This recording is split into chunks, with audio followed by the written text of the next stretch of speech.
خبر شامل کرتے ہیں۔ شہر امیر جماعت اسلامی کراچی مرہم ظفر خان نے کہا ہے کہ ملازمین ادارے کے لیے ریڑھ کی ہڈی کی حیثیت رکھتے ہیں۔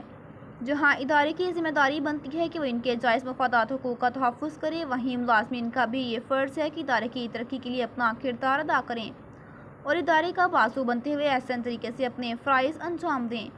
امیر جماعت اسلامی کراچی مرہم ظفر خان نے مزید کہا ہے کہ انہیں پتہ چلا ہے کہ صرف آج کے دن جو بقایا جات کی ادائیگی ریٹائرڈ ملازمین اور فوت ہو جانے والے ملازمین کے لواحقین کو جا رہی ہے، وہ 7.5 کروڑ سے زائد رقم ہے، جس میں 2017 سے 2023 کے درمیان 50 سے زائد فوت ہو جانے والے ملازمین کے بقایا جات بھی شامل ہیں، جبکہ 2013 کے بعد سے کئی ریٹائرڈ ملازمین بھی ہیں۔ یہ جماعت اسلامی کا ہی کارنامہ ہے کہ اس نے بے بس بدحال ملازمین اور ان کے اہل خانہ کی مدد کا بیڑا اٹھایا ہے۔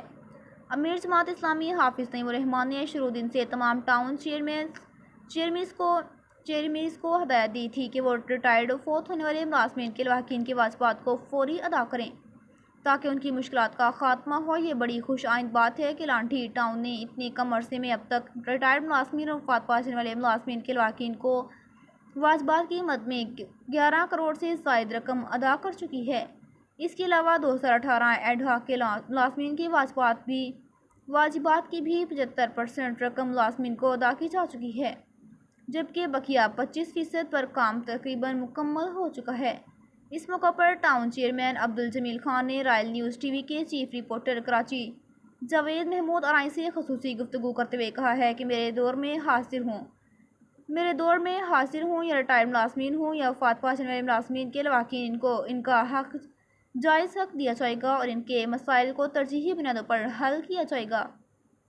میونسپل کمشنر ابراہیم عمرانی نے میڈیا سے بات چیت کرتے ہوئے کہا ہے کہ ان کی پوری کوشش ہے کہ ادارے کی مالی مشکلات کے باوجود ملازمین کو بروقت ان کے واجبات ادا کیے جائیں۔